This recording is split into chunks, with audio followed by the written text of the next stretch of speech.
The volunteer who first entered the Tower of Gulls kept repeating the same phrase to the police for a long time afterward. "I just didn't expect to find her there." Over the years of working with the search party, he had found lost children in the forest, at bus stops, even in abandoned sheds, but never before in a dilapidated tower on the very edge of a cliff.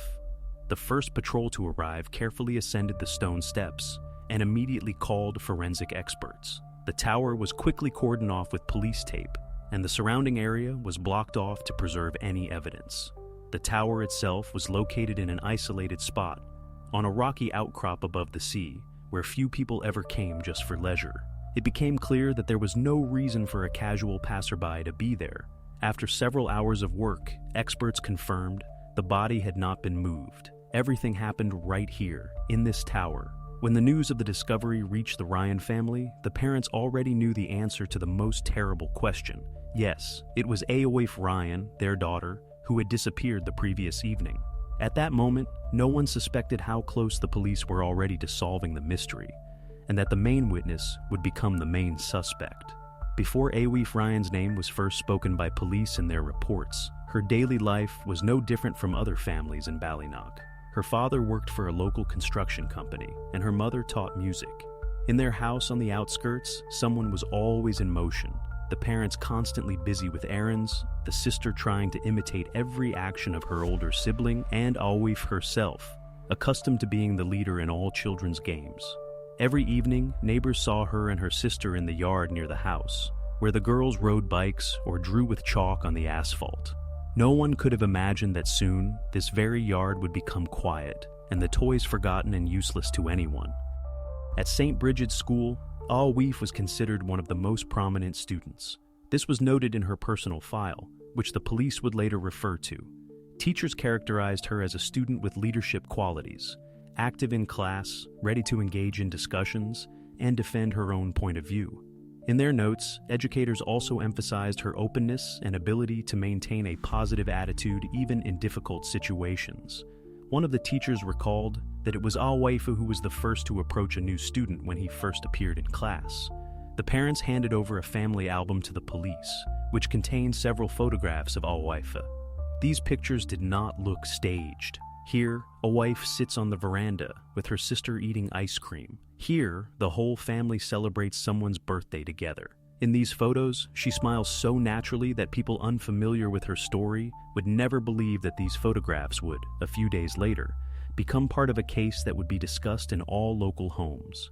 But most of the information the police received came from neighbors and family friends. Aoife's closest relationship was with Kira O'Connell, a girl from the neighboring block. Their friendship lasted for several years. Kira's parents later confirmed to the investigation that the girls were almost inseparable. Together, they went to school, together they returned home, and almost every day after lessons they went to the sea, where they could talk for hours, collecting stones on the shore. Kira was the complete opposite of Aoife in character, quiet, prone to thoughtfulness, a little secretive. Teachers recalled that in class, Kira showed almost no initiative but always brightened up next to Aoife, as if her activity directly depended on her friend's presence. It was at school that the friends met Liam Walsh, a 12-year-old boy who had moved to Ballynock from Dublin at the beginning of the school year. For a small town, the arrival of a new student is always an event, especially when he comes from a big city. Classmates, of course, tried to get to know him better, ask questions, but Liam was in no hurry to reveal details about himself. Teachers later gave the police a description of his character: polite, well-mannered, and reserved. They even noted that Liam seemed a little more mature than his peers, and perhaps this is what attracted the attention of the two friends. Soon, Liam became part of Aoife and Kira's regular company. Classmates and neighbors repeatedly saw them together after lessons, in the town park near O'Malley's grocery store on the coast. Outwardly, there was nothing strange or unusual in their communication. From the outside, it seemed like an ordinary friendly trio, like in many other schools. But later, the investigation would find out that not everything in their relationship was as simple and clear as it might have seemed to adults from the outside. When the investigation later began, police would reconstruct the chronology of their meetings and conversations.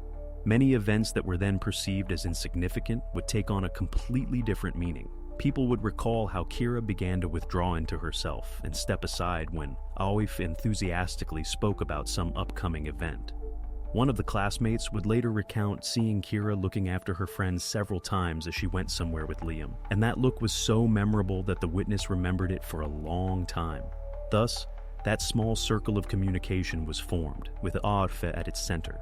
These were ordinary children from ordinary families.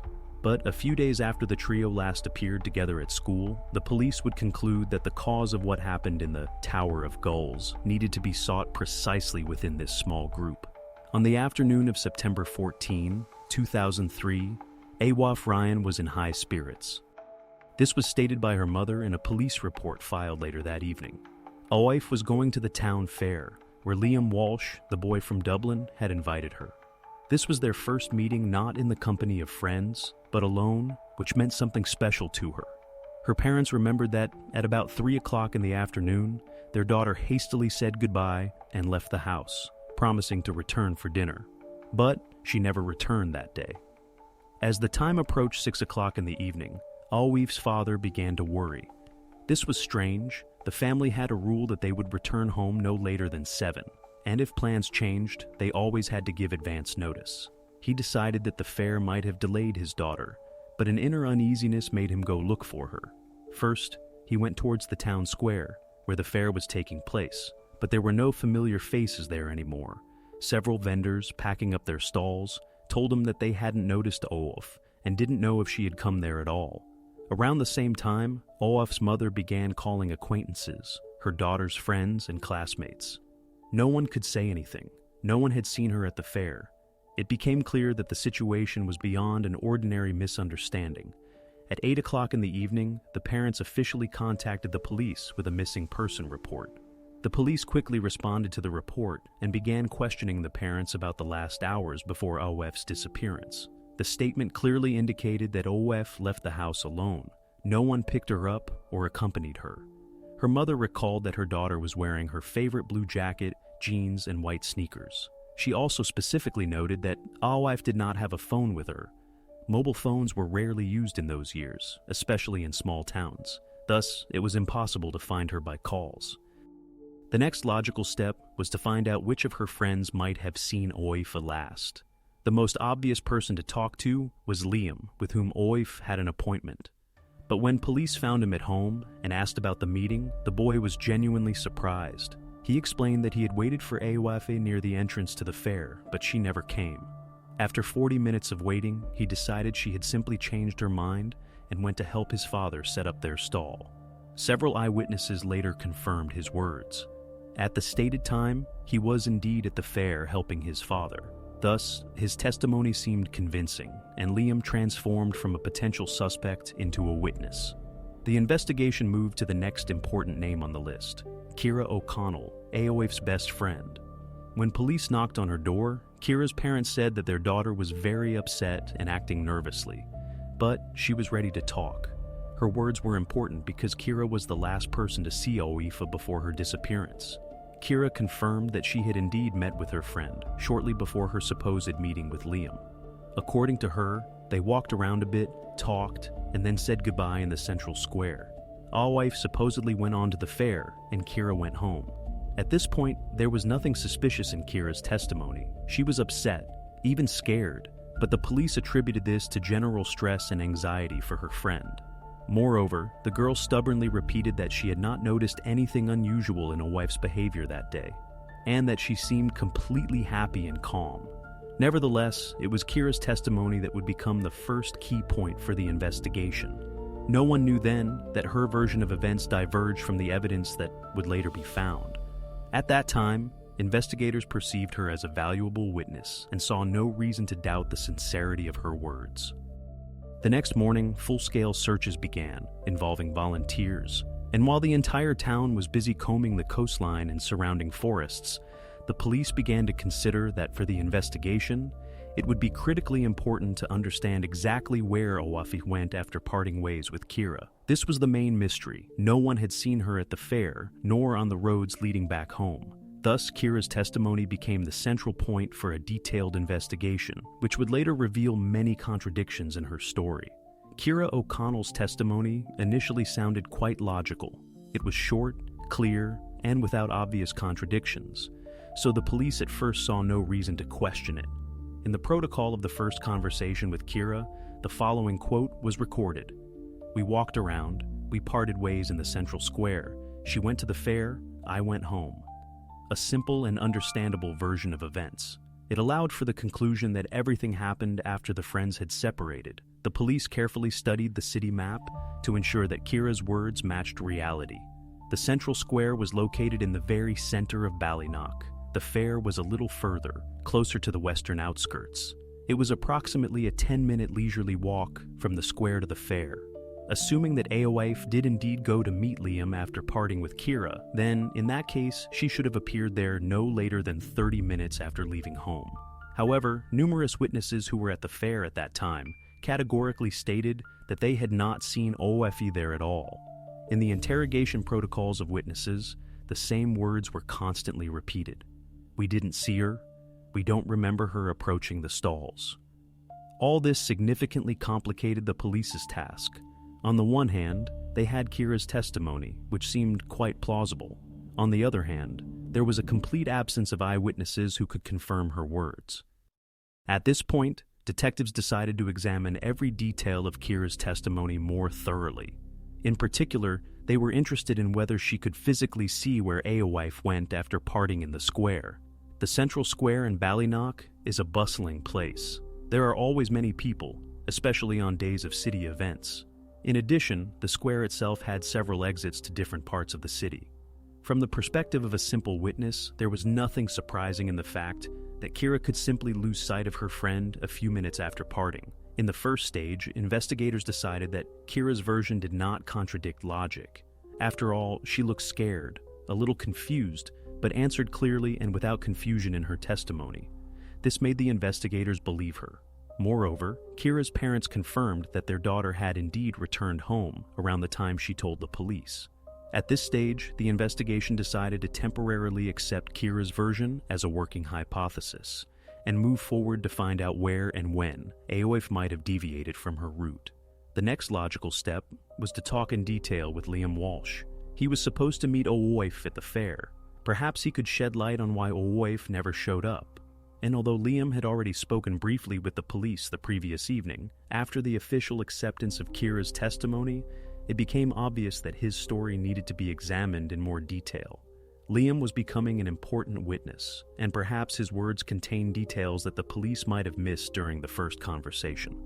When the police decided to speak with Liam Walsh again, he appeared flustered and a little tense. At first glance, this was not strange. One can understand a person whose acquaintance had disappeared just a day ago. But one detail made the police wary. During the first conversation, Liam had seemed calmer and more confident, whereas now he avoided eye contact and spoke with noticeable caution. Liam confirmed his initial testimony, adding details that the police recorded in the protocol. He reiterated the following: "We did agree to meet Eowulf near the entrance to the fair at around 4:30. I arrived on time and waited for her there from 16:30 to 17:15. I was sure she would appear soon, but she never came." At this point, the police began to meticulously record his every word, trying to understand if there was anything hidden in them, or if the boy was speaking sincerely. To understand the whole picture, investigators decided to ask Liam in more detail why he decided to leave at precisely 17:15 and not wait longer. His answer was simple and sounded natural. "I thought she had changed her mind. At that moment, I didn't give it much thought. I knew she had many friends, and I decided that she might have gone with someone else." On the one hand, this explanation sounded convincing. On the other hand, the police had doubts. Did he take the fact that the girl he himself invited suddenly decided not to come too calmly? Trying to clarify the situation, the investigator asked Liam if he had tried to contact her after he realized she hadn't come. Liam again looked a little unsure and answered briefly, "I wanted to, but I didn't know how. She didn't have a phone, and I was too shy to call home." And although his words sounded logical, an awkward silence hung in the interrogation room for a moment, feeling too tense for a regular conversation between a witness and a police officer. The investigation carefully examined the time Liam named.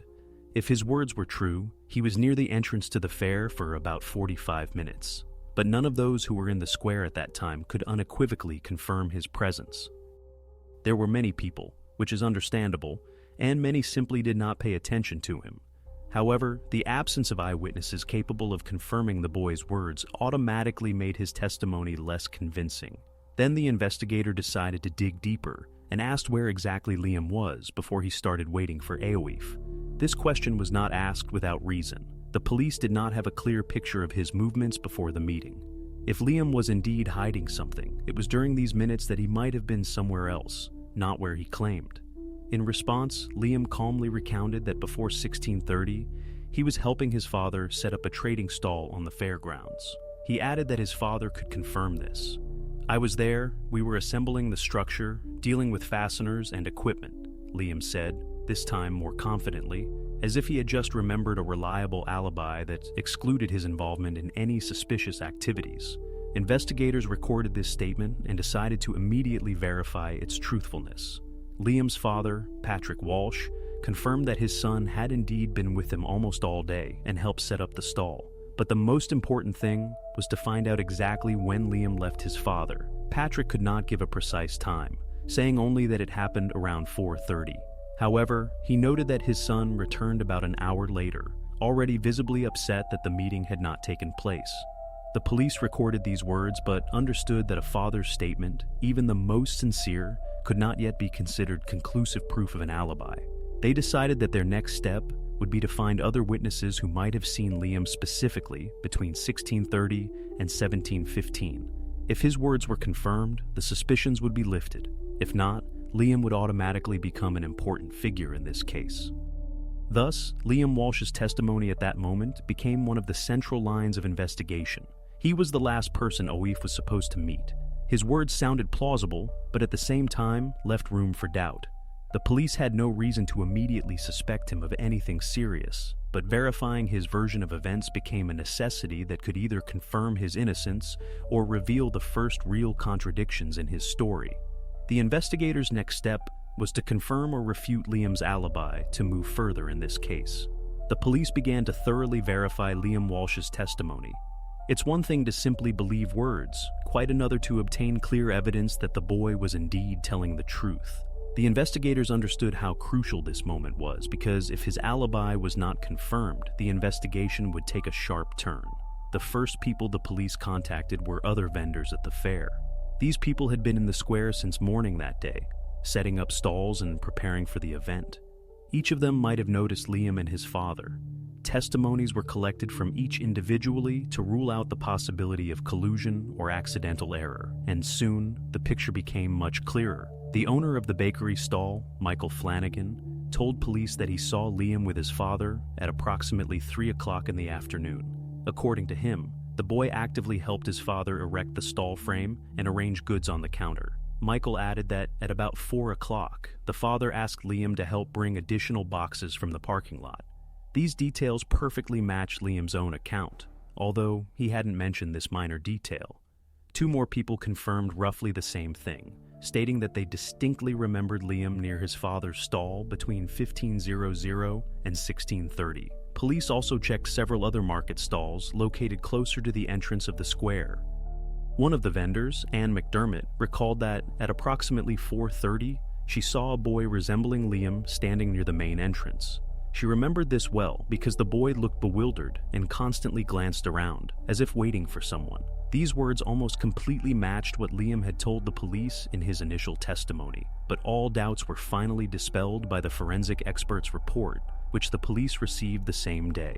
The expert indicated the exact time when what happened to Aoif Ryan occurred, between 1600 and 1620.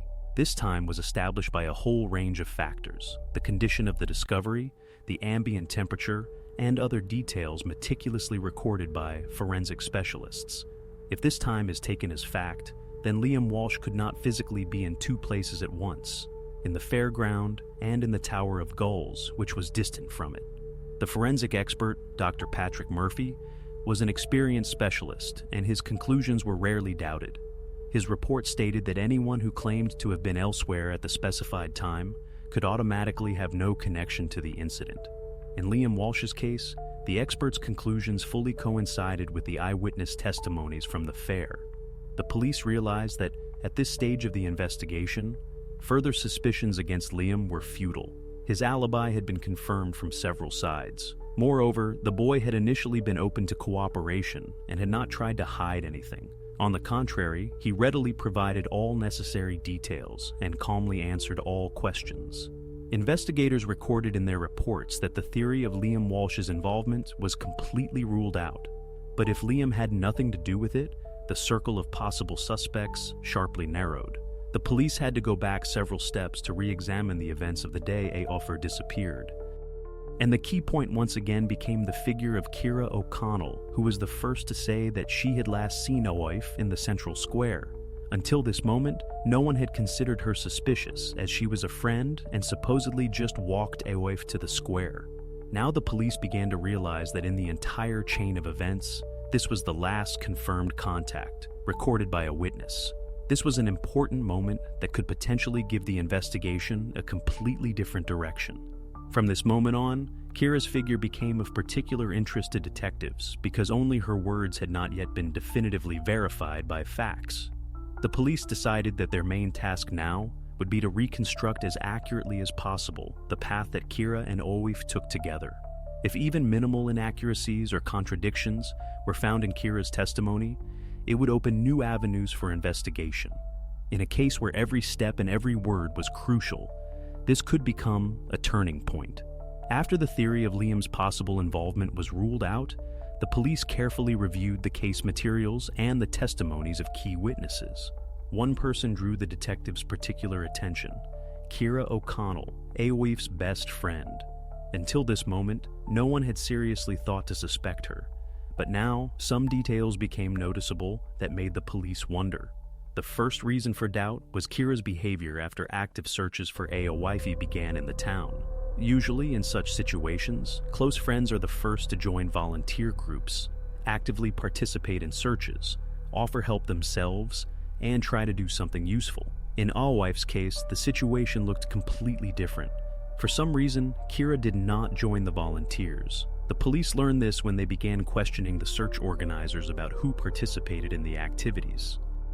It turned out that among dozens of familiar faces who were combing the area near the coast and around the town, Ciara's face was not among them. This seemed strange, to say the least.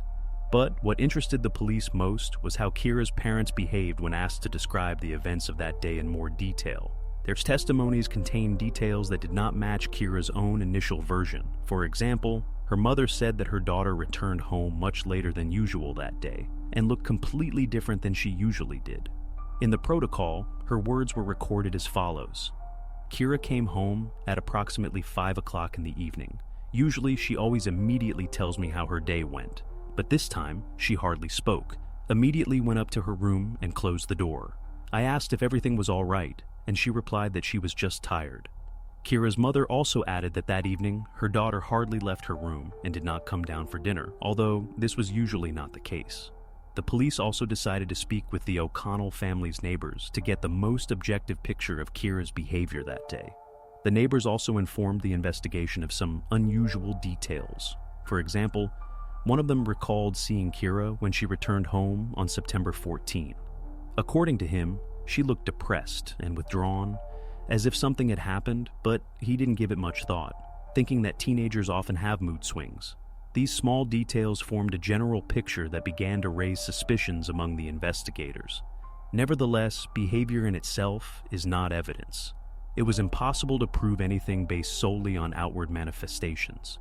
The police needed to carefully verify the route Ciara described to understand whether her words matched the facts or if there were discrepancies. To do this, detectives took her initial testimony and meticulously plotted all points on a city map. According to her account, she and Aoife walked from her house along the main street, then past O'Malley's grocery store, after which they arrived at the central square, where they parted ways. Ciara said that she then went home via the usual route she always took. The investigators understood that if Ciara had indeed told the truth, there would surely be witnesses or camera recordings to confirm it. However, before the detectives began an official check of the route, they came across information about another strange fact. One of the officers, while talking to teachers at the school, heard that there had been a slight tension between Kira and Ioif in the days leading up to the incident. The teacher said that Kira had suddenly become less communicative and began to avoid conversations, especially when her friend was nearby. This observation seemed important, especially given how close the girls had been before. All this did not directly indicate Kira's involvement in Ioif's disappearance, but created an unclear yet unsettling background that the police could not ignore. And although all these observations were merely indirect signs, not direct evidence, they led to the investigators deciding to begin a methodical check of Kira's every step that day. The main task was now very simple and clear: to check whether her story matched the real circumstances that could be objectively confirmed with cameras and eyewitness testimonies. And it was this check that soon became a turning point in the entire case. The police began their investigation with a simple but important procedure. They decided to find out if Kira's words about her breaking up with Eif in the central square could be confirmed by anything other than her own story. Experienced detectives knew that human memory could fail, and witness statements intentionally or accidentally could distort the picture of events. Therefore, in such cases, the only reliable source of truth remains objective evidence. The first step was for the investigation to send requests for surveillance camera footage installed at key points in the city. In 2003, there were not as many cameras in Balanuc as there are today, but several shops and small establishments were already equipped with video surveillance systems. The most important of these was the camera installed at the entrance to a small grocery store, O'Malley's Grocery, located approximately 200 meters from the central square, on the road leading to the coastal path. The police understood that if Kira was telling the truth, the camera recordings near the store should capture two key details. First, the moment when the girls walked towards the square, and second, Kira returning alone after parting with Eif. If the recordings show something different, then the entire picture built on Kira's words would begin to crumble. The camera footage arrived at the station on the evening of the next day after the request. Detectives spent several hours carefully reviewing the materials, marking every detail on the timeline. They found many ordinary everyday scenes: shoppers entering and exiting the store, teenagers riding bicycles, neighbors exchanging greetings. But around 3:30, a recording appeared, clearly showing two figures moving away from the square towards the coast. Officers immediately zoomed in on the image and paused the recording to confirm their observations. Kira O'Connell and Eif Ryan were clearly visible on the monitor screen. The girls walked side by side, talking and looking completely calm. The time on the recording was clearly indicated to September 14th, 3:30 p.m. It was at this moment, according to Kira's version, that they should have already said goodbye and gone in different directions. But in the video, they continued their path together and were heading not towards the square, but in a completely different direction, towards the coastal path. This was the moment that completely changed the direction of the investigation. Investigators rewatched the video several times to ensure they had not made a mistake. They carefully checked the time, camera angle, and cross-referenced it with a real city map. There could be no mistake. Kira had clearly and deliberately given false testimony to the police. The next step was for the police to try to find the moment when Kira returned on the recording. But no matter how many times they rewatched the video material, no such moment was captured. This meant that the girl had chosen some other route back, bypassing cameras and prying eyes. And this also raised serious questions. After this, the police conducted a repeat interview with the store owner, Mr. O'Malley. He confirmed that the recording was genuine and that the time on the camera corresponded to the real time. He also explained that the camera had been installed only a few months ago, and the image quality allowed for fairly accurate recognition of passersby's faces. His testimony fully confirmed the authenticity and reliability of the recordings. This video recording became the first serious piece of evidence to cast doubt on Kira's words. She told the police that she had parted with Eif in the central square, but the recordings unequivocally indicated otherwise. It turned out that Kira was the last person to be with Eif, and this circumstance sharply increased her importance for the further investigation. The police began to suspect that Kira might have intentionally hidden some important details of her story. Perhaps her lie was not just an accidental slip of the tongue, but a conscious attempt to mislead the investigation. Although the motive for such behavior remained unknown for now, one thing was now clear. Kira's words could no longer be taken as truth without serious confirmation. This video recording became a turning point in the investigation. The police now knew firmly which direction to move in next. The next step was a detailed study of the route that started from the store and led further directly to that very coastal path that ended near Seagull Tower. The police realized that they now needed to establish exactly what happened on this last stretch of the journey. When forensic experts began to examine Seagull Tower, they did not yet realize how important the evidence found there would turn out to be.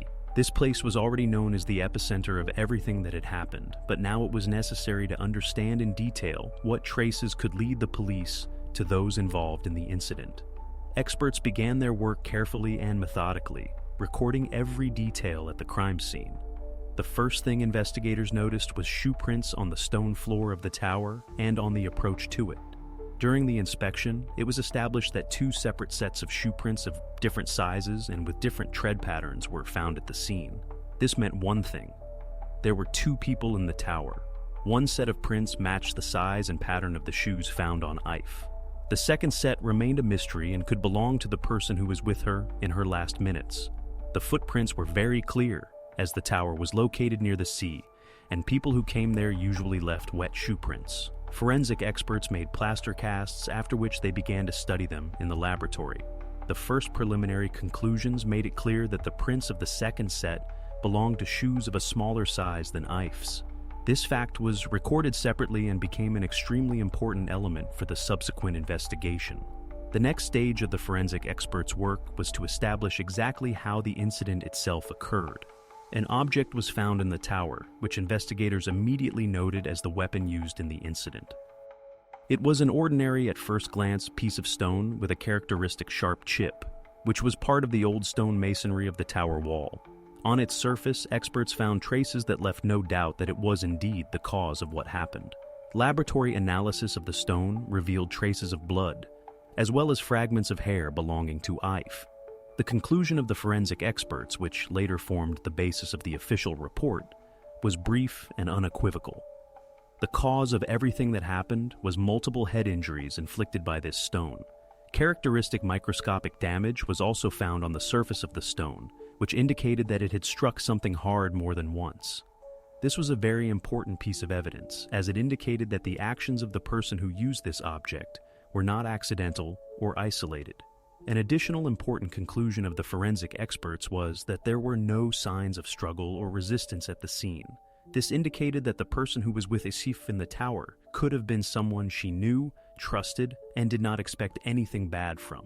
After these conclusions were officially recorded, investigators decided to compare all the information obtained with what they already knew about Kira's testimony and other witnesses. The camera recording near the store confirmed that two figures were heading towards the tower together, which completely matched the picture revealed by the forensic experts. The only unknown element at this moment remained the person who owned the second set of shoes.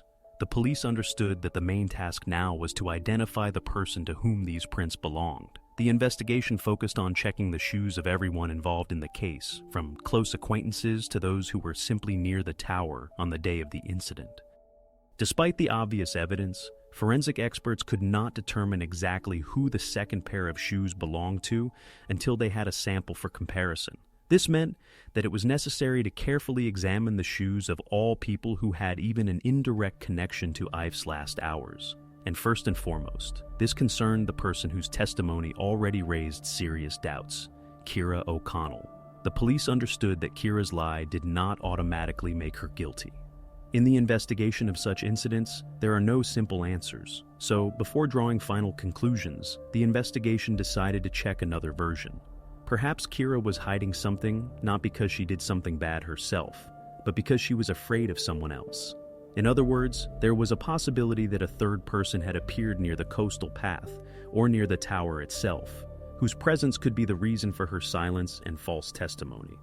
To test this hypothesis, the police began a thorough and methodical questioning of local residents and people who were near the coast that day. In particular, investigators spoke with people living in houses near the beginning of the path, with owners of small coastal cafes and shops, and with fishermen who were often in the area. The questions were simple and clear. Had anyone seen strangers or suspicious people near Seagull Tower between 3 and 5 p.m. on September 14th? The questioning took almost 2 days. Investigators recorded every word and every small detail, trying to find at least minimal indications of the presence of unknown persons.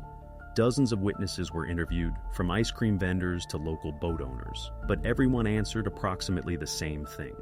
No one had seen unfamiliar people or anyone behaving unusually or suspiciously near Seagull Tower that day.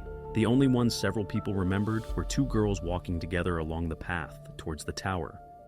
No other figures or shadows were noticed. In parallel with this, the police launched a check of all regional databases, trying to find out if there had been any incidents with a similar scenario or description registered in neighboring districts and cities recently. This check was important to rule out the possible appearance of a random person who could be moving around the region and causing incidents. If similar cases were found in the databases, it could become an important lead for the investigation. However, the check showed that over the past few months, not a single incident had been registered in the region that even remotely resembled what happened at Seagull Tower. Thus, the version about the appearance of a stranger with a criminal past or a propensity for such actions seemed less likely. The third important step was the work of cynologists.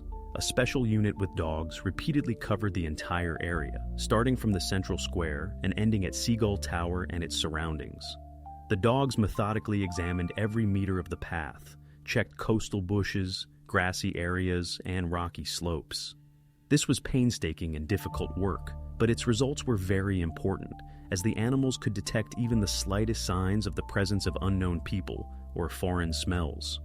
After several hours of work, the cynologists reported to the detectives that the dogs had found nothing unusual. The animals clearly indicated only one path from the central square, through O'Malley's grocery directly to Seagull Tower. No other traces deviating to the side or belonging to a stranger were found. Thus, 3 independent checks, witness interviews, database checks, and cynologist work all yielded negative results. The investigation had no objective confirmations that could support the version of a third person being present at the crime scene. The facts spoke clearly and unequivocally. Only 2 figures, recorded by the camera near the store, were near the tower that day.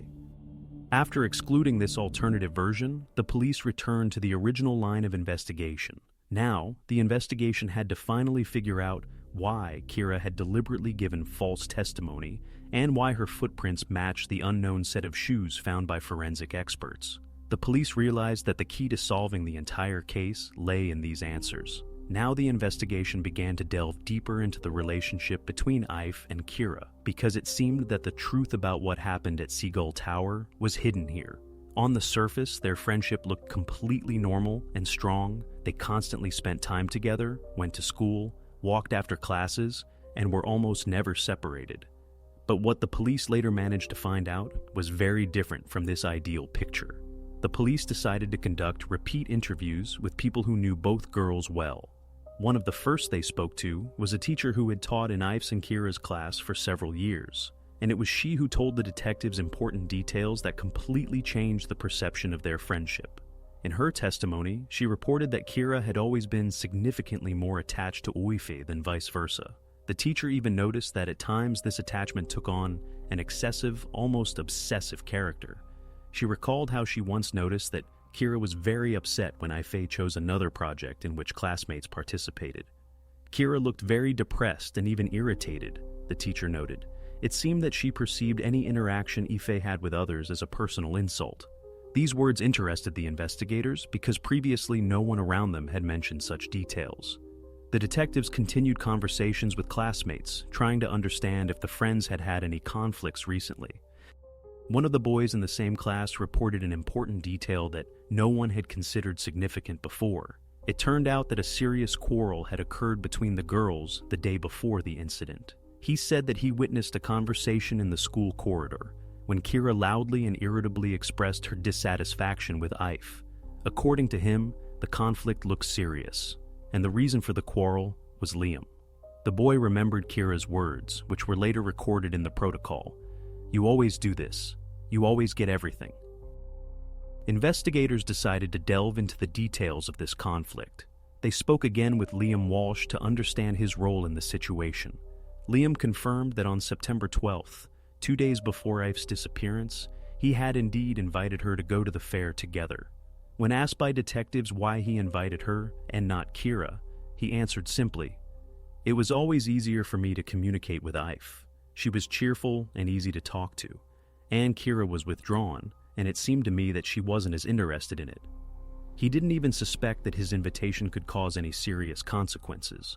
The police also had a separate conversation with another girl who knew both Ife and Kira well. She confirmed that the day before the incident, Kira was clearly offended and even angry at her friend. In a conversation with her, Kira allegedly said, "She always gets the best. I'm always there, but no one notices me." These words seem to express not just irritation, but strong jealousy and even envy of the success and attention that Ife constantly received from others.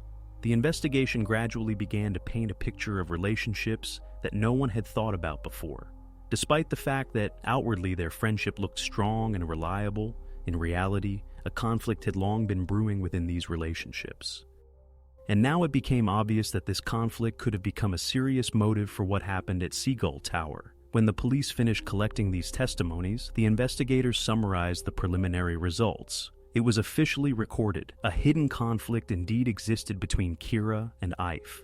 The reason for it was banal jealousy and a sense of injustice that Kira felt towards her friend. This became especially apparent after Liam invited Ife to the fair instead of her. Now the investigators clearly understood that the version of an accidental incident could no longer be considered. The conflict that had been uncovered in recent days had serious grounds, and Kira's behavior before and after the incident clearly indicated emotional tension and a desire to hide something.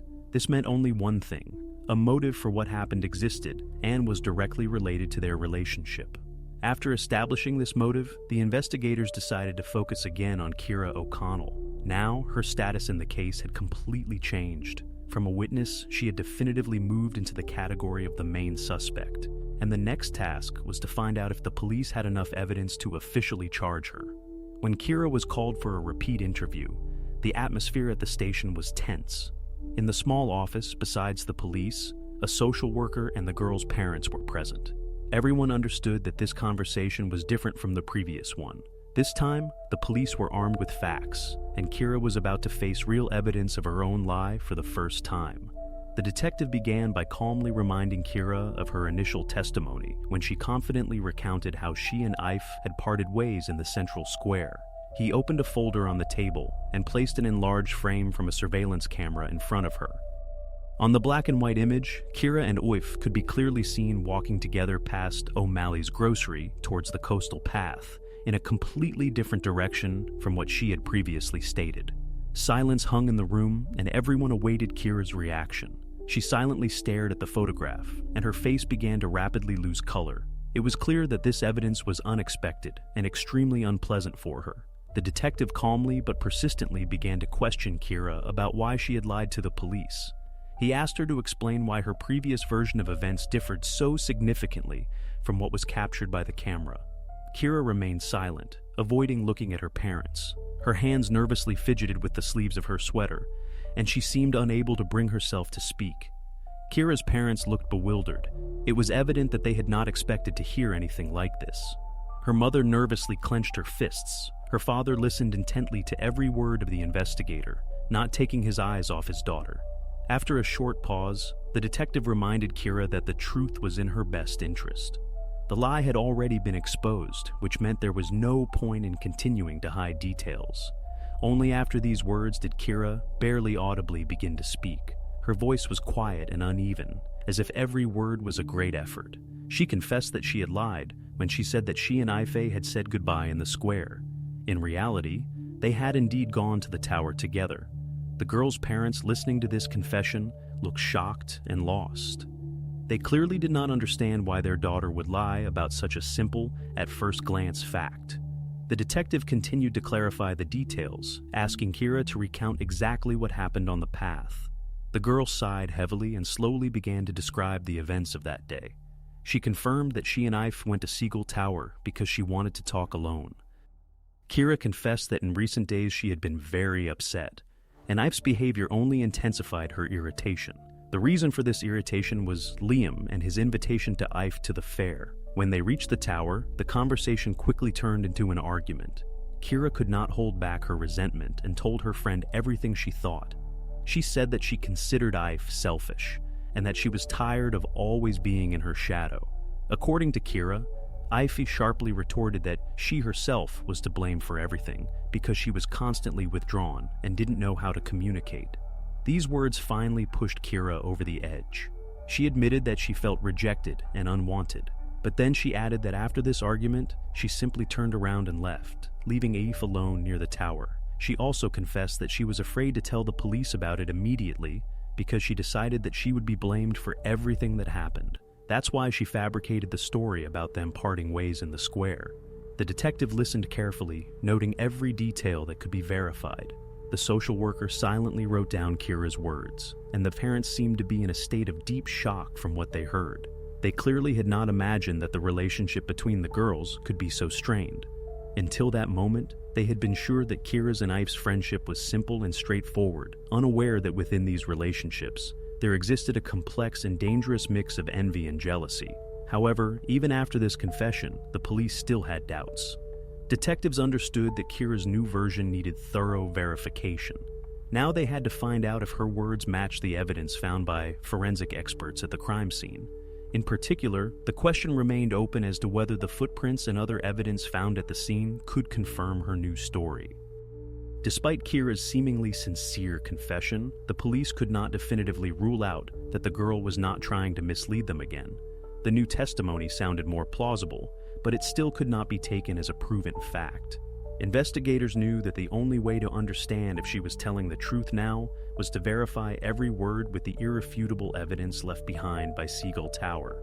This was the verification that the police immediately undertook after the conversation with Kira.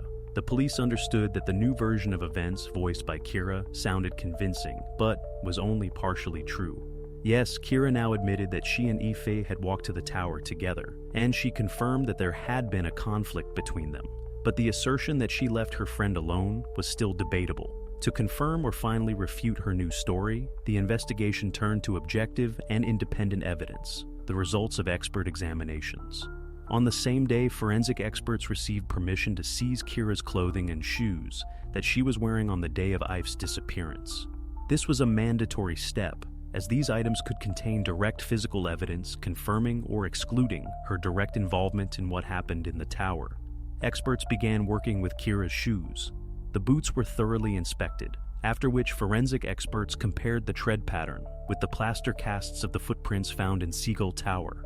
The comparison was carried out several times, carefully and consistently, to exclude any errors. Soon the conclusion became obvious. The footprints perfectly matched. The protocol clearly stated that the sole pattern of Kira's boots corresponded to the second set of shoe prints found at the crime scene. It was now irrefutably clear that Kira was not only at the tower but also inside it, at the very place where the attack on Ife took place. However, the police understood that the matching footprints only proved Kira's physical presence in the tower, but did not provide a direct answer to the main question. Did she directly participate in the incident itself, or did she only observe from the side? For this, the investigation needed to find additional biological traces of contact that would directly link her to the victim. The next step was a detailed examination of Kira's clothing. Forensic specialists methodically examined every centimeter of her jacket, jeans, and t-shirt in search of any traces that might have been missed during a superficial inspection. Special attention was paid to the cuffs of the sleeves and the lower part of the clothing, as it was there that traces invisible to the human eye most often remained. The process was painstaking and took several hours, but eventually experts discovered a microscopic drop on the cuff of the jacket, which was immediately sent for laboratory analysis. This finding became the most important element in the entire investigation. After a long and thorough laboratory examination, forensic experts were able to isolate enough genetic material from this small drop to conduct a full DNA analysis. Experts worked without breaks, perfectly understanding how critical it was to get the results as soon as possible. After several days, the conclusion was ready, and the police received the final, irrefutable proof. The results of the DNA examination were unequivocal. The blood found on Kira's jacket belonged to Ife Ryan. This was absolute confirmation that there was not just a conflict between them, but direct physical contact at the moment the attack occurred. Now the police had not only suspicions in their hands, but also clear, scientifically confirmed evidence of Kira's involvement in what happened at Seagull Tower. This evidence completely destroyed her latest version of events, where she claimed that she simply left, leaving Ife alone. The investigation now understood that Kira continued to lie, trying to evade responsibility for what happened. The new evidence was so convincing that detectives no longer had any doubts about her guilt. The next step was to officially present these facts to Kira and prepare to hear the whole truth from her. When Kira was once again invited to the station, the police already had evidence that could not be ignored or explained by chance. This time, the detectives did not take long to get to the heart of the matter. They immediately and consistently stated everything they knew for certain: her lie about parting ways in the square, her footprints inside the tower, and most importantly, Ife's blood found on her own jacket. With each new fact articulated by the police, Kira appeared less and less confident. The gaze she had previously tried to keep fixed on the table now wandered around the room, as if she were looking for an exit that no longer existed. An absolute silence filled the office. The parents and social workers sat motionless, listening to every word of the detective. The tension in the air was palpable, impossible to escape. The detective explained to Kira that the quantity and seriousness of the evidence left her no possibility of continuing to deny the obvious. He calmly but very convincingly made it clear that telling the truth now was the only reasonable course of action. Kira was silent for a long time, and it was evident that she was struggling with herself. Just when it seemed that this silence would never end, the girl finally spoke. At first, her words were quiet, almost inaudible, but gradually her voice grew stronger. She began to recount everything that had happened at Seagull Tower. According to her, when they reached the tower, the conversation quickly escalated into a conflict. At some point, she couldn't take it anymore and pushed Ife, who fell, but almost immediately got up and retorted with a sharp word, after which the conflict became even more fierce. Kira recounted that she was not in control of herself and did not fully understand what she was doing. At some point, she simply grabbed the first object she could find, which turned out to be a stone from the wall's masonry, and swung it. The girl admitted that she did not stop after the first time, even though she knew she should have. But the emotions and resentment were so strong that she acted without fully realizing the consequences of her actions. When she understood what had happened, panic and fear seized her so completely that her only desire was to run away and forget everything, as if it had never happened. Kira's parents, listening to these words, could not hide their horror and shock. Her mother covered her face with her hands. Her father sat motionless, staring at a single point. The detective carefully recorded every word. The social worker closely monitored Kira's condition, who now no longer tried to hide anything.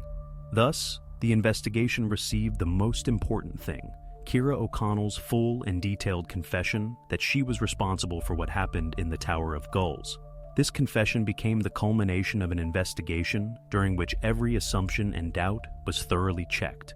Now the police only had to compare her words with the already collected evidence to finally confirm that the story Kira told matched what actually happened. Now the investigation had to take the final step, to reconstruct the entire picture of what happened in the Tower of Gulls. With Kira's confession and the physical evidence, the police had the opportunity to break down the events minute by minute and understand exactly how the tragedy unfolded from beginning to end. According to Kira, it all started when they both came to the half-ruined tower on the cliff. This was their spot, where they had come many times before, and so Ive suspected nothing unusual. Inside the tower, they stopped by the wall where they always talked and hid their little secrets. Kira said she wanted to talk to her friend alone because the tension between them had become unbearable in recent days. Then the conversation about Liam began. Ife shared her expectations before meeting him at the fair, saying that she enjoyed his attention. For Kira, every word was painful. She felt that she had lost what she considered her personal space, and that her friend no longer needed her. At first, the conversation was tense, but at some point, it escalated into an open quarrel. Kira confessed that she accused Ife of betrayal. According to her, she said she was tired of being in second place and that she didn't understand why Ife so easily got what she herself only dreamed of. In response, Ife sharply retorted, calling Kira jealous and withdrawn. From that moment, the conflict ceased to be just words. During the quarrel, Kira pushed Ife. She staggered and fell to the stone floor of the tower, but quickly got up. At that moment, Kira grabbed a piece of masonry, a heavy stone with a sharp edge that lay by the wall. She told investigators that she was in a state of complete affect and was not controlling her actions. Kira struck several blows in a row without thinking about the consequences. After that, she froze for several seconds and then, in a panic, ran out of the tower, dropping the stone and not looking back. She returned home by roundabout routes so that no one would see her and tried to act as if nothing had happened. This reconstruction, compiled from Kira's confession, completely coincided with all the collected evidence. 2 sets of footprints, one belonging to Ife, the other to Kira. The stone with a sharp chip turned out to be the very object she spoke of. A microscopic drop of blood on her jacket matched DNA. Even the time indicated by forensic experts coincided with the time frame when Kira and Ife were recorded on camera. Now the police had a coherent and proven picture. The version presented in Kira O'Connell's confession was confirmed by every point of the examinations. The investigation only had to formalize all case materials and prepare for the next, final stage, the trial and sentencing. Now the case shifted to a completely different plane, legal and moral ethical. The police completed their work, and the next stage was the consideration of the case in juvenile court. The question of Kira O'Connell's punishment was acute and difficult. The law clearly distinguished between the consequences for adults and for individuals who had not yet reached full maturity and awareness of their actions. The trial took place behind closed doors, and only the direct participants in the case were present in the courtroom: the judge, representatives of the prosecution and defense, Kira's parents, and social workers. The atmosphere in the courtroom was tense. Everyone understood the gravity of what was happening. The prosecutor clearly and consistently presented all the evidence collected during the investigation, emphasizing the severity of Kira's actions. He stated that she was aware of the consequences of her actions and should receive appropriate punishment. The defense, in turn, did not deny the fact of what happened, but actively insisted that Kira's actions were the result of a sudden emotional state that excluded premeditated intent. The lawyer presented a psychologist's report, which spoke of Kira's extreme immaturity and inability to cope with strong emotions and experiences. This report emphasized that due to her age, she could not fully comprehend the gravity of her actions and possible consequences. The judge carefully listened to both sides and then thoroughly studied the experts' conclusions, police reports, and testimonies that formed the basis of the case. A tense silence filled the courtroom as everyone understood that Kira's future, her family's, and the entire town's, which was shaken by what happened, depended on his decision. After lengthy consideration, the court announced its decision. The judge acknowledged that despite the obvious gravity of the consequences of Kira's act, she indeed lacked premeditated intent to commit the action.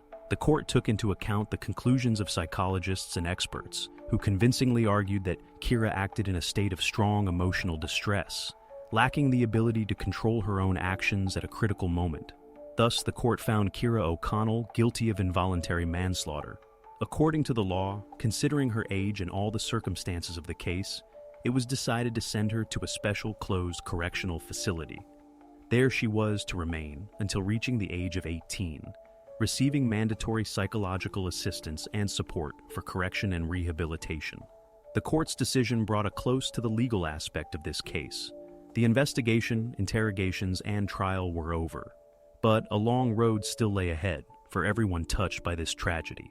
Now, Kira had to go through a complex and lengthy process of rethinking and rehabilitation to try to return to a life where she could comprehend the gravity of what she had done and change herself. The consequences of this story remained in the memory of Ballinock for many years. In the small town, where almost everyone knew each other, what happened left a deep mark and forever changed the lives of all those involved in the tragedy. Just 1 year after the trial, Liam Walsh's family, unable to bear the constant attention and painful memories, decided to move elsewhere.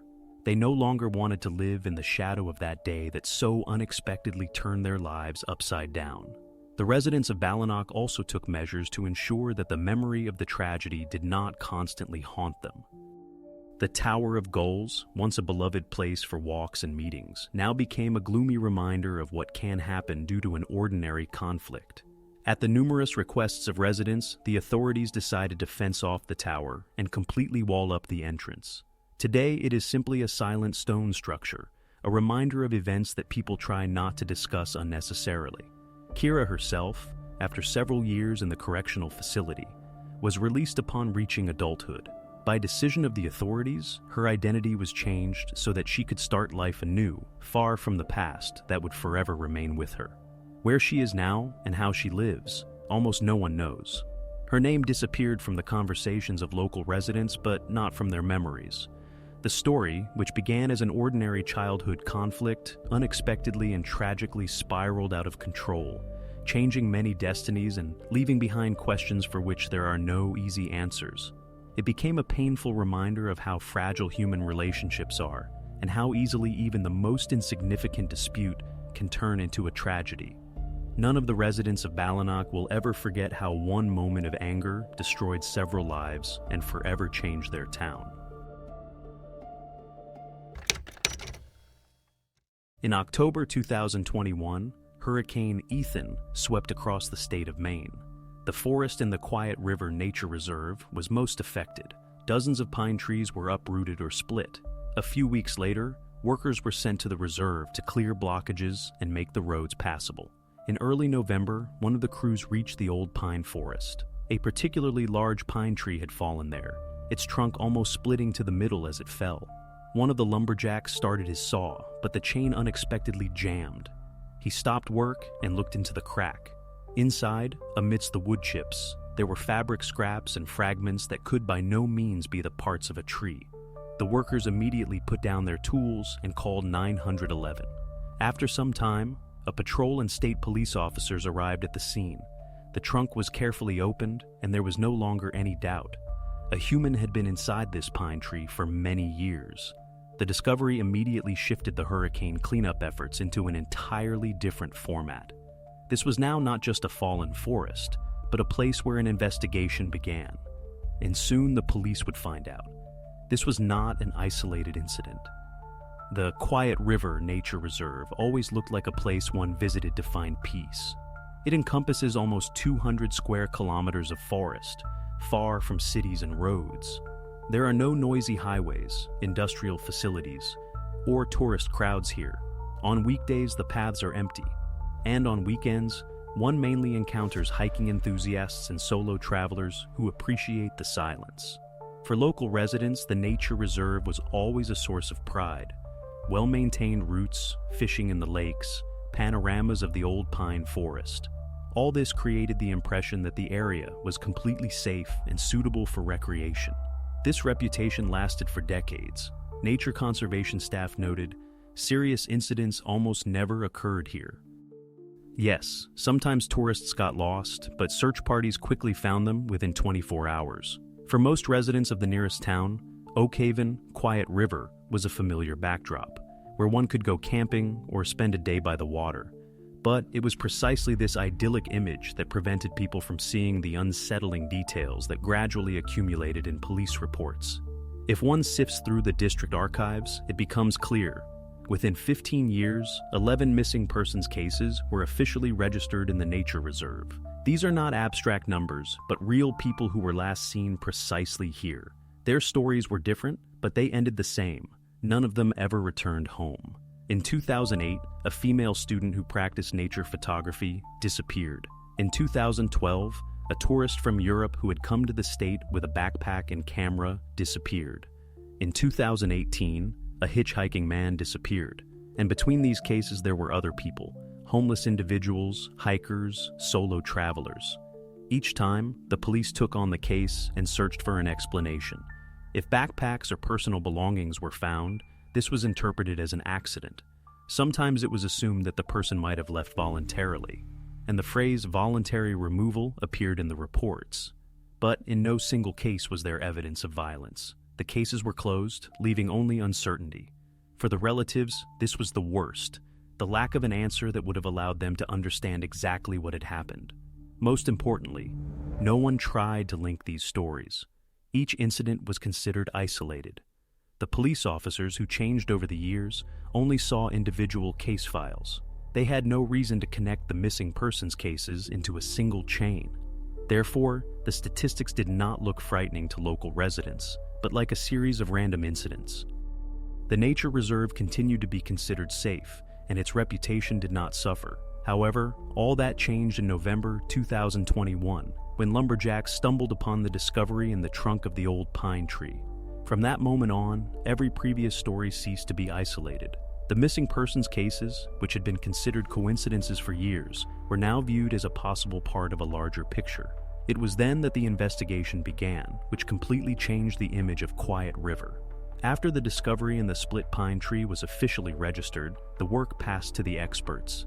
The first thing they had to do was carefully remove everything that had been preserved inside and secure every detail. A forensic team worked on site. Everything was done slowly and methodically. It was important for the police not only to establish the fact that a human had been in the tree. A name had to be found for the person who had remained nameless for many years. First, attention focused on the objects. From the interior, the remains of a thick jacket, severely damaged by time and moisture, were recovered. Next to it lay a leather belt, its metal buckle almost completely rusted. A little deeper, in the cavity, officers discovered an old camera. It looked ruined, but inside, elements were preserved that allowed for identification. For the investigators, this was a chance. Technology always provides more clues than clothing. On the camera's casing, forensic scientists found a serial number. Despite the damage, it was legible. Using the manufacturer's database, the exact model and year of manufacture could be determined. This was not a mass-produced item, but a camera that was distributed in limited quantities and sold through a few chains. This fact immediately narrowed the search. The number of buyers was not so large, and specific names could be checked. Next, the experts forwarded the data to the district archives. In parallel, the police reopened the files of old cases related to missing persons in the nature reserve. And here, the match became obvious. On the list of missing persons was a female student from the town of Oak Haven, Sarah Jenkins. In the spring of 2008, she had gone to the nature reserve to do a photo shoot in the old pine forest. She was seen on the morning of that day. Later, she did not report back. At that time, a large-scale search was launched. Volunteers and police scoured the paths. Dog handlers were brought in. For several weeks, missing persons reports with her photos were published in the district. Her backpack and some belongings were found, but no direct trace of her was discovered. The case was closed after 6 months, stating that an accident was most likely. For the relatives, this meant the end of hope. But now, investigators had a real piece of evidence in their hands. The serial number of the camera from the trunk matched the one belonging to Sarah. The experts officially confirmed the identity of the find. Thus, a missing persons case that had been considered unsolved for over 10 years and attributed to natural factors now became part of a criminal case. For the police, this was a matter of principle. Now there was no longer any doubt in the records. This was not a random tragedy. Behind the discovery in the tree was a specific person, Sarah Jenkins, a student who was just over 20 years old. This discovery linked the earlier missing persons cases to the current investigation for the first time. From this moment on, the police's work entered a different phase. The task was now to check, is this the only story, or are there other similar places hidden in the forest? A comprehensive and difficult investigation awaited the investigators, which was to reveal the true extent of what had happened in the nature reserve, step by step. After the name of the first victim was established, a new, much more important question arose for the investigators. How could a person have gotten into a living tree in the first place? For the police, this was not only strange, but technically incomprehensible. At first glance, the pine tree looked intact. It had grown for decades and had no external damage. And yet, human remains were found inside it. To clarify this, forensic scientists conducted a detailed examination. Every centimeter of the trunk was photographed and documented. The first thing that caught the experts' attention was a straight vertical cut that went deep into the wood. It could not be mistaken for a natural crack. The lines were too straight. Traces of a tool were visible on the cut, immediately indicating that the tree had been opened by a human. Further laboratory work only reinforced the suspicion. Microscopic metal particles were found in the wood fibers. Analysis showed that they matched the composition of professional saw chains, which are used not by ordinary tourists but by people who constantly work with wood. Another finding was no less revealing. Traces of hardened resin were found on the inner surface of the cavity. It was not natural. It was a mixture to which impurities typical of construction products had been added. Such material is used to mask damage and make the surface look like bark. When these data were put together, there was no longer any doubt. The cavity inside the tree was deliberately opened and then carefully masked. Someone made a clean cut, hid the person in the void, and reattached the bark, securing it with resin. From the outside, it looked like an ordinary pine tree, and over time, the seam grew together and became practically invisible. For the police, this was a turning point. The nature reserve was no longer just a place where people once got lost. Now, it was about someone's methodical work. The experts established an unequivocal conclusion. The cavity was artificially opened and sealed, and it was precisely this sentence that, for the first time, moved the case from the category of missing persons to a full criminal investigation. The next step for the investigators was obvious: to find out who had the skills and access to carry out such a thing in a forest where people had been disappearing for decades. After the experts established the fact of artificial intervention in the tree, the investigators had to determine the circle of people who could possess such skills and access to the tools. The most obvious version immediately led the police to the poachers. Their activities in the region had spanned decades, and every local resident had their own story about an encounter with them. Numerous complaints are preserved in the archives: illegal hunting, snares laid, conflicts with tourists. Three brothers who constantly lived on the edge of the district were considered the most notorious poaching group in the region. They regularly appeared in the nature reserve, knew the secluded areas, and tried to stay away from the official routes. Therefore, tourists who got lost there often encountered them. In several police reports, there are records that the brothers roughly drove people out of the area and sometimes even threatened them. In the case of Sarah Jenkins, their names already appeared. In 2008, immediately after her disappearance, the poachers were summoned for questioning. Investigators suspected that the girl might have encountered them during her walk with the camera. But at that time, the brothers had a rock-solid alibi. Neighbors confirmed that they were in the village on that day. The check revealed nothing, and the version about the poachers was put aside. Now, the situation looked different. The discovery in the tree changed the context, and all old suspicions gained new weight. The brothers owned chainsaws, not household appliances, but professional ones, designed for long forestry work. They knew how to handle trees, how to hide traces of their activities, and most importantly, they had a motive. If a random tourist saw them at work, they faced fines and criminal proceedings. Theoretically, the poachers could have eliminated a witness in the most radical way, disguising their disappearance. The police obtained the records of all conflicts with them. In one case, a tourist complained that the brothers had threatened him when he tried to photograph their camp. In another case, a group of tourists reported hearing gunshots near the official path and then encountering the poachers. Each of these incidents was previously considered a local violation, but in a new light, they all appeared as part of a more dangerous picture. The investigators established a simple and logical line.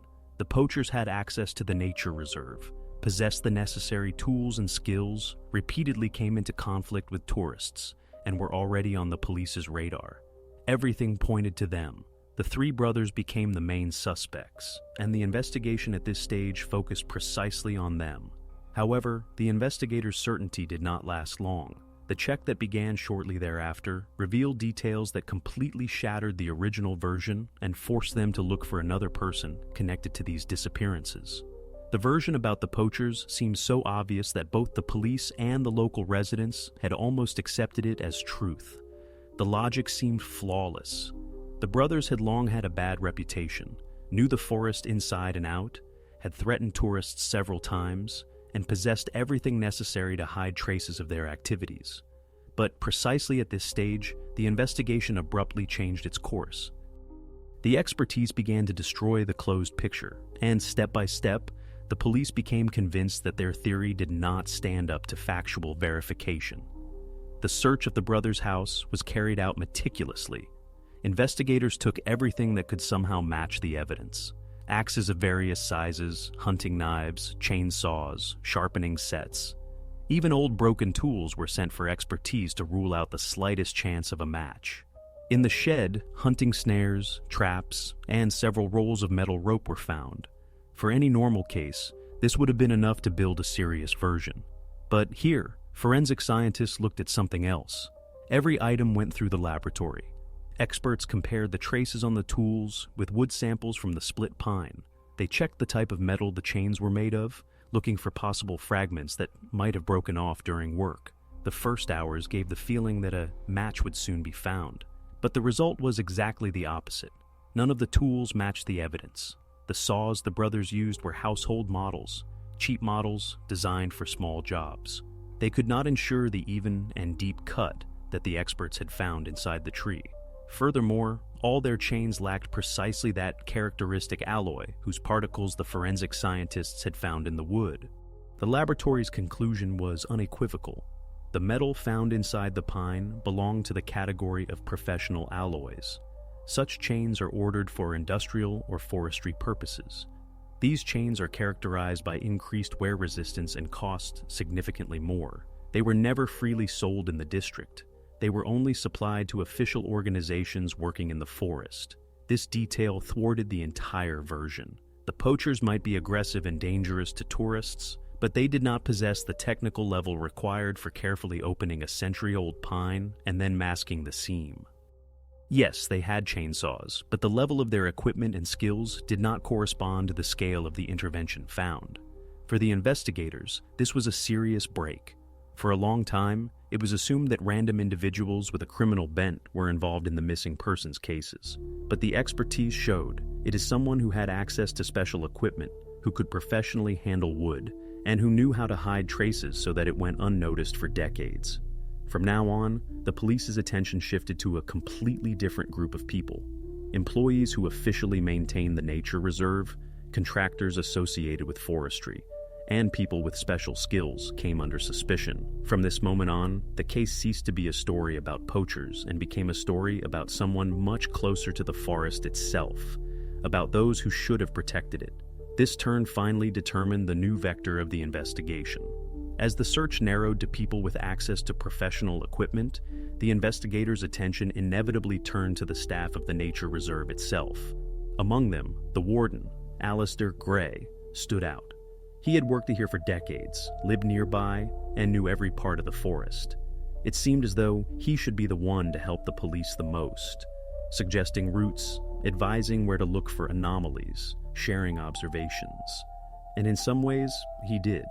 But Gray's behavior worried the investigators from the very first meetings. His words, preserved in the records, seemed unusual even for a man who had spent his entire life in the forest.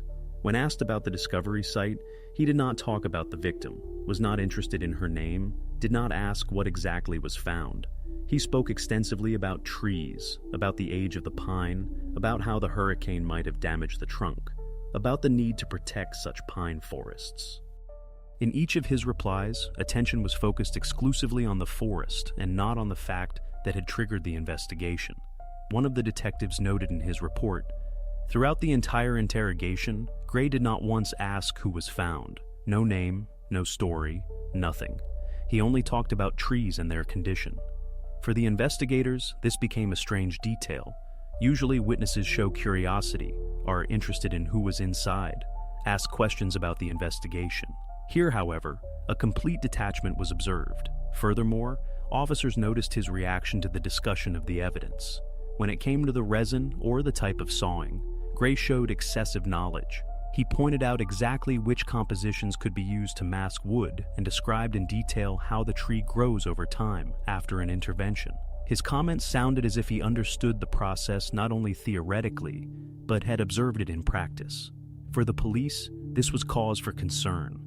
At first glance, Gray appeared to be a helper, a man who had supervised the nature reserve for many years and could provide valuable information.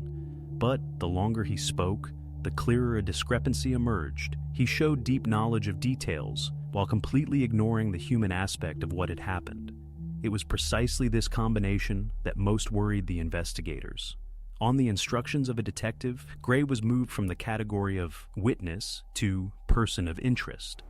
Covert surveillance was initiated to check his lifestyle, routes, and interactions. This step was crucial. From this moment on, the police's attention focused on a man who had remained the inconspicuous guardian of the forest for many years. The investigators already understood. The case could not be solved without accurately linking the discovered evidence to a specific person. All attention focused on the professional saw chain, whose particles were found inside the tree. This was not an abstract detail, but a real object that led to a narrow circle of users. The question was, who exactly had access to such a tool during the relevant period? To get the answer, the police chose the most reliable way, through documents. Requests were sent to the archives of specialized equipment manufacturers. These companies kept records of deliveries and could provide precise data on who had ordered the rare chains and when. In addition, investigators contacted state agencies that oversaw the funding of nature reserves. Delivery notes, acceptance reports, and reports on economic expenditures were kept there. The work turned out to be routine, but it was precisely this that provided the key. From dozens of pages of reports, only those items were filtered out that contained the required metal brand. The data were matched. It had to hit the period between 2005 and 2008, when Sarah Jenkins and several other people disappeared. Each match was checked several times to rule out an error. The process took weeks. But when the results were compiled into a single table, it became clear. The rare alloy was used in only 3 deliveries in the district. 2 of them went to industrial enterprises outside the region. The third batch was precisely intended for the Quiet River Nature Reserve. In the recipient column, there was a specific surname. The document left no room for doubt. In 2006, Alasdair Gray was listed as the orderer of the equipment for the nature reserve. He personally accepted the delivery and signed the delivery notes. This was the direct link between the evidence found in the tree and the man who had remained in the shadows for many years. For the investigators, this was the decisive step. The abstract detail, which previously seemed only a technical find, now turned into direct evidence. From now on, the investigation had not only a suspicion, but also a concrete document that linked Gray to the equipment that was used to turn trees into hidden graves. This moment definitively changed the course of the case. The police had a basis for active measures against a man who, just yesterday, was merely considered a witness. It remained only to check what exactly was hidden on his property and how deep this story went. When the warden's surname appeared in the delivery notes, the investigators finally lost hope in the isolated incident version. A new perspective emerged. If one tree was opened and masked, there might be several such trees in the forest. For the police, this meant a transition to a completely different scale of investigation. The first step was to use ground-penetrating radar. The technique made it possible to scan the wood mass and detect cavities that did not correspond to the natural structure of the trunk. The area called Bear Grove was chosen for the check. Gray himself mentioned it in a conversation with investigators when he spoke about the old guardians of the forest. This detail seemed unimportant at the moment, but now gained new significance. The expert team arrived at the scene in the early morning. The operators successively installed the equipment at the base of the pine trees and took measurements. The first results showed minor deviations, but these could be related to natural tree cavities. However, the further the work progressed, the clearer the picture became. The signals detected cavities of the same shape several meters deep. This was too similar to what had already been found in the fallen pine after the hurricane. When the device indicated 3 anomalies in a row within one sector, there was no longer any doubt. It was decided to open 2 trees. The work was carried out carefully. The trunks were partially sawn, every detail was secured to preserve the evidence, and soon, everything was confirmed. Inside, both trees were human remains. In one case, tattered remnants of camping equipment lay next to them. In the other, an old backpack and personal belongings that were later identified by the relatives of the hitchhiking man. These findings definitively changed the status of the case. Now, it was no longer about a single victim, but about a series of crimes that stretched over time. Immediately, 2 names from the list of missing persons received confirmation: the tourist from Europe who disappeared in 2012, and the man who set off in 2018. For the investigators, this meant one thing. Alasdair Gray was definitively moved from a witness with useful knowledge to the main suspect in a serial murder case. Now the police had not only to prove his involvement, but also to find out how many other trees in this forest might still harbor such hiding places.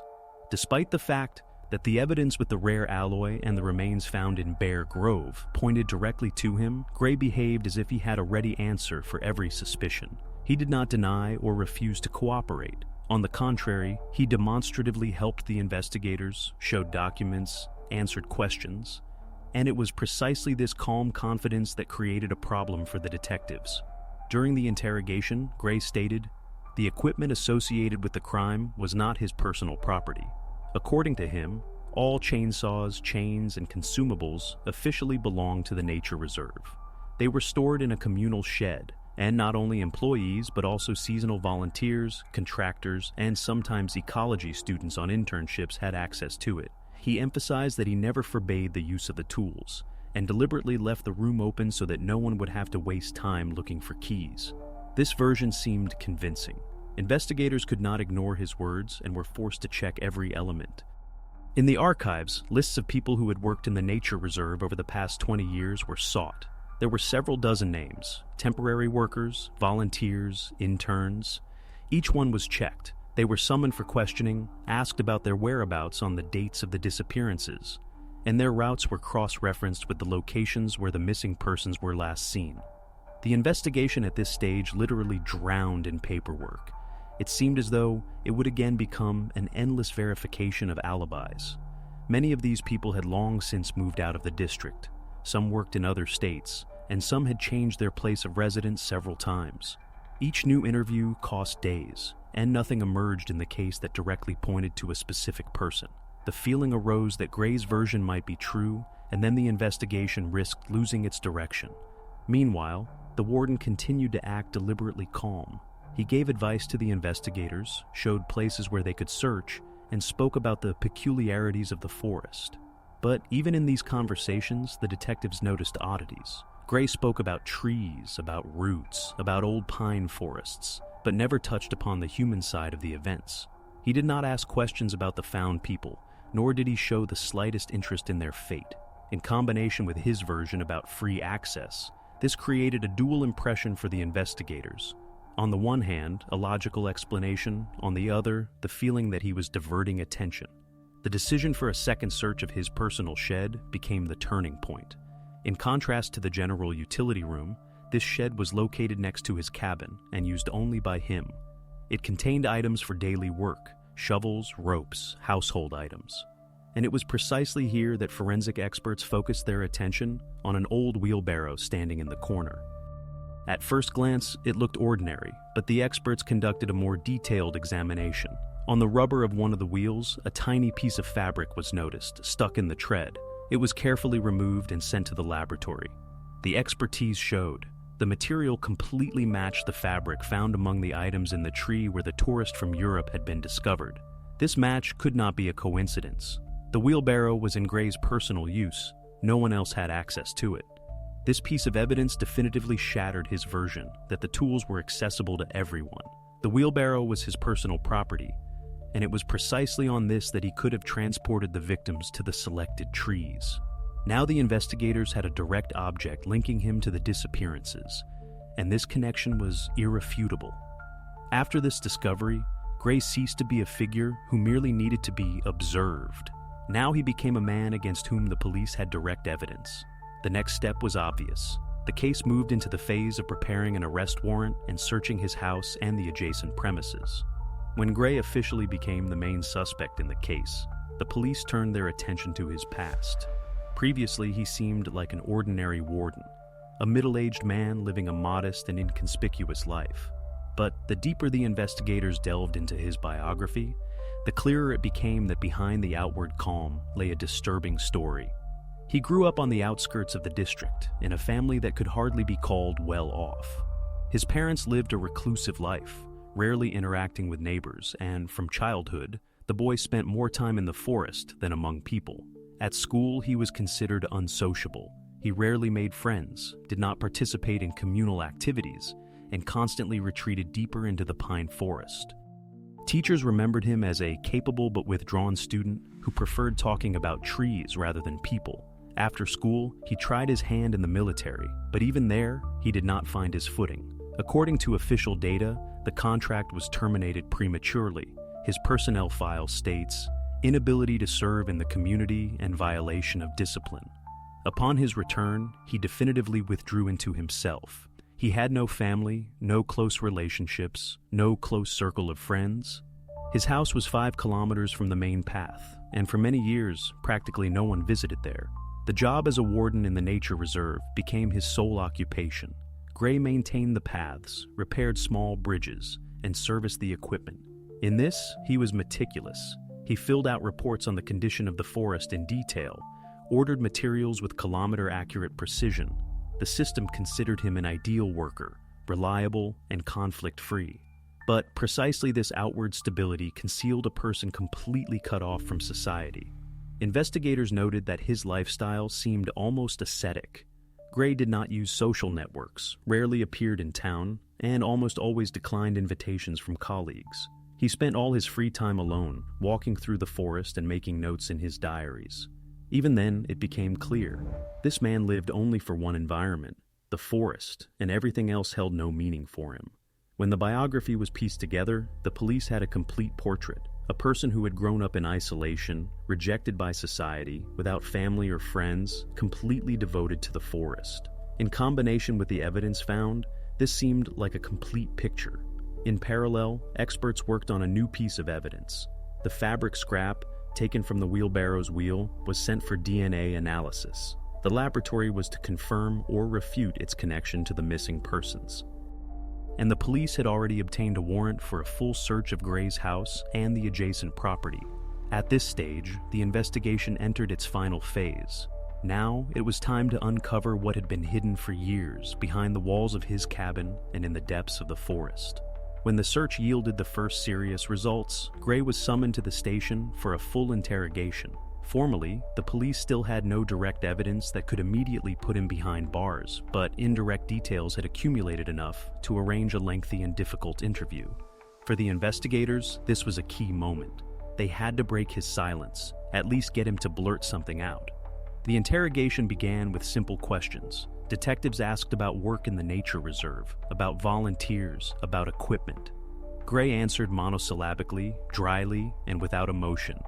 "I don't remember. That was a long time ago. Everyone used it." He remained calm, as if he had prepared for every question. Even when it came to specific dates of the disappearances, he maintained complete indifference. Gradually, the pressure intensified. Investigators placed photos of the seized items on the table: chainsaws, canisters of resin, the wheelbarrow. They showed expert reports on the rare alloy, reminded him of the matches in the delivery notes. But Gray's reaction remained unchanged. He stared straight ahead, showing neither fear nor irritation. His armor seemed impenetrable. The hours dragged on slowly. Investigators alternated to maintain pressure, but the result remained the same. Gray refused to admit the obvious, explaining every piece of evidence with general access to the tools. In the interrogation room, fatigue began to set in. The situation threatened to reach an impasse. The turning point occurred on the evening of the same day. An officer entered the office and handed the investigator a folder with the results of the DNA analysis. The expertise confirmed. The fabric stuck in the wheelbarrow's wheel belonged to one of the missing persons. This was the final shattering of the free access version, and that was not all. Simultaneously, a message came from the search team. In Gray's cabin, amid stacks of old magazines, a diary was found. The entries in it were written in veiled language, but the meaning was clear. Phrases like "new seed planted," "the old keeper accepted the gift" were encountered there. The dates of these entries matched the dates of the disappearances. At that moment, the atmosphere in the room changed. Previously, Gray had a position he could cling to. Now, it was destroyed. On the table lay 2 documents: the result of the DNA expertise and the diary in which he himself recorded his actions in veiled form. For the investigators, this meant a breakthrough in the case. If the interrogation was previously a battle for every word, now everything changed. The investigation moved into the final stretch. The police had evidence that could no longer be explained by coincidence or free access. The next step was to be the official indictment. As experts began to study the diary found in Gray's cabin, investigators for the first time gained the opportunity to glimpse into his inner world. Previously, all evidence had been external: tools, a wheelbarrow, wood analysis, but the records became what allowed direct access to his thoughts. The most terrifying thing about them was that they were written in metaphorical language, without direct descriptions. And precisely because of this, they seemed even more frightening. In the diary, one encountered lines such as, "Today, the old keeper accepted the new seed," or, "The foreign tongue fell silent, and the forest became quiet again." To an outsider, this looked like a collection of strange phrases, but when investigators cross-referenced the dates of these entries with the archives, the match proved to be complete. Every such phrase fell on the day of a specific person's disappearance in the nature reserve. Experts noted the diary's style was cold and systematic, no emotions, regret, or doubt, only the dry fixation of what he considered a ritual. One of the entries stated, "Gave the forest a new inhabitant, the path becomes cleaner," and the date fully matched the day the hitchhiker disappeared in the district. The diary became the most important psychological key. It showed that Gray's actions were not accidental. It was a conscious system he had followed for years. But for a court, that was not enough. Material evidence was needed to confirm that the records were not a fabrication. During the search of the shed, forensic experts found exactly that. Amidst canisters and tools stood a plastic container of resin. Analysis showed that its composition completely matched what was discovered inside the trees. The mixture was used to mask the seams after sawing, and its origin could be proven in the laboratory. Now, the police had everything: his words, recorded in the diary, and material confirmation of exactly how he proceeded. This breakthrough definitively moved the investigation into the indictment phase. Only one step remained: to officially charge Gray and bring the case to court. The atmosphere in the interrogation room was extremely tense. A few hours earlier, investigators had pressured Gray with evidence, but he stuck to his previous line: short answers, avoidance of details, dry formulations. Now the police had the final trump card: evidence that could not be explained by general access or coincidence. The detectives laid them on the table one by one. First, the DNA expertise report on the fabric scrap from the wheelbarrow's wheel. The document clearly stated, the biological traces belong to a man officially missing since 2012. Then the printout of the resin analysis was placed on the table. The expert's conclusion was, the composition of the substance fully matched what was used to mask the crack in the trees. And finally, the diary, pages with highlighted quotes, each falling on the date of a disappearance. The investigator did not rush to speak. He simply opened the diary to the suspect and gave him a few seconds to read his own entries. Then he slowly read aloud, "Today, the old keeper accepted the new seed."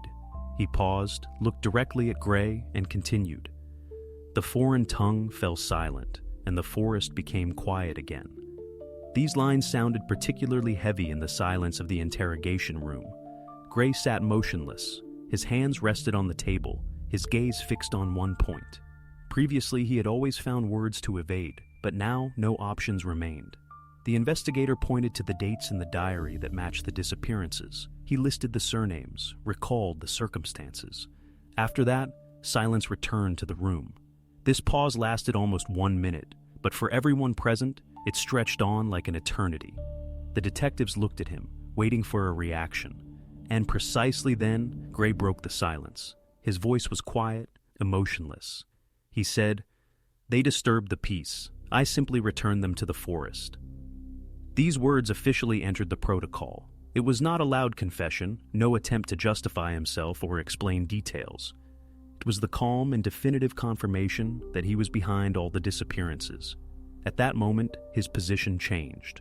From a man who denied everything, he became a man who articulated his motive in his own words. For the investigators, this was the turning point. Until this moment, the case had relied on evidence and analysis. But precisely this sentence solidified the entire picture. Now, the police had not only a material basis, but also the confession of the accused himself. After these words, there were no more doubts. Gray could be officially charged, and the case prepared for submission to the court. This moment marked the transition from investigation to the final phase, where the story of a series of enigmatic disappearances became a case about a serial killer who articulated his own motive. When the investigation was completed, Gray's case was handed over to the district court. This trial attracted not only the interest of local residents, but also journalists from neighboring states. For society, it was a test. What should be the punishment for crimes that remained hidden for years, right before everyone's eyes? The prosecution presented a full range of evidence: DNA expertise, matches of dates in the diary, analysis of the resin found in his shed, statements from forensic experts about the method of dismemberment. Everything fit together into a complete picture. The prosecutor emphasized, every disappearance that was discussed was confirmed both by evidence and by the words of the accused himself. The defense tried to build a different line. The lawyer referred to the psychological state of the accused, claiming that his behavior and the diary entries testified to severe disorders that prevented him from being responsible for his actions. The court ordered an independent psychiatric evaluation. Its results became crucial. Specialists found Gray was indeed diagnosed with a personality disorder, but he was fully aware of what he was doing and could control his actions. This detail deprived the defense of its main argument. In the eyes of the court, he remained a sane person who consciously organized a series of murders and carefully concealed the traces. The final verdict was read in a crowded courtroom. The judge spoke emotionlessly, but every word sounded clear.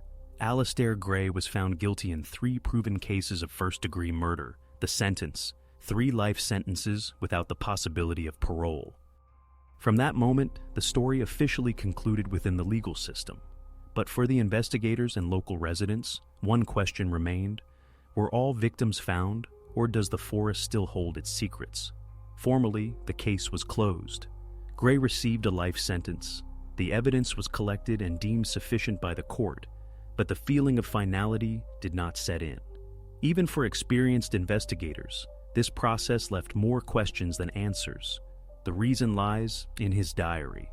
Besides the entries matching the disappearances confirmed in the court, there were others. In them, the same metaphorical phrases were found. The old keeper accepted yet another guest. New silence returned to the grove.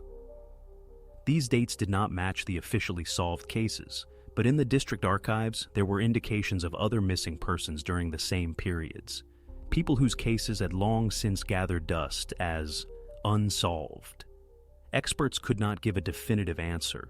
Ground-penetrating radar showed anomalies in dozens of trees, but examining all of them proved physically impossible. The size of the nature reserve, the age of the pine forests, and natural peculiarities made the task unrealistic. Every tree could hold a secret, but proving this without massive destruction of the forest was impossible. The police issued an official statement. The number of victims mentioned in the verdict is all that could be documented. The rest will remain in the category of conjectures. For the families of the missing, this sounded particularly harsh, as the diary hinted that the list could be much longer. Precisely for this reason, the story of Alistair Gray is still perceived as unfinished. The court drew a line, but the forest did not. In its depths, there might still be hiding places created by the warden's hands. The Silent River Nature Reserve has remained such a place where nature guards foreign secrets, and these secrets will most likely never be revealed again.